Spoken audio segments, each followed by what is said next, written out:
ساكنة في بيت وأنا وأختي قاعدين في الشارع. اختك فين؟ أختي هناك خالص بس هي ماشي راحت. طب انت معاك فلوس تجيب اكل؟ معاك فلوس تجيب اكل كده؟ أنا وأختي. لا والله. اختك فين؟ أختي مشيت بتمسح عربيات. خلي بالك اللي انت ده غلط، اللي انت فيه ده غلط، طب لا يا عم ليه؟ غلط ليه اللي يابا؟ انت فيه ده غلط، غلط ليه يابا؟ غلط ايه يابا؟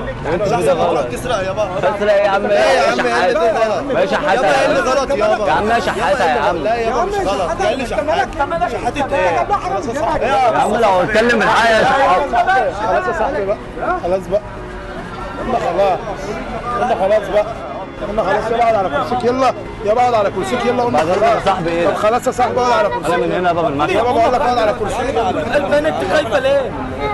يا عم يا عم خلاص يا عم انت من هنا يا عم.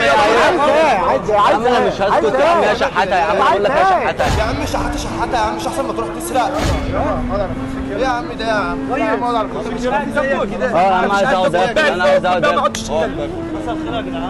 يا بابا خلاص بقى مش مستاهل. اقعدي يا ماما كنت خايفه من ايه؟ خلاص يا عم أنا وده بس كده اقول لك، وده بس يا عم سيبها بس. يا عم اقول لك على حاجه بقى. خلاص يا صاحبي. يا عم اقول لك على صاحبي خلاص بقى. يا عم يا عم خلاص بقى قلت لك اقعد على كرسيك يلا يا صاحبي. يا عم اقول لك على حاجه اسمع بقى. طب اسمع طب اسمع طب اسمع يا صاحبي بقى. يا عم مش هسمع. اقول لك على حاجه يا بقى. عم مش أنا- هسمع يا عم انا بعمل يا عم اقول لك على حاجه بس انا هقول لك على حاجه.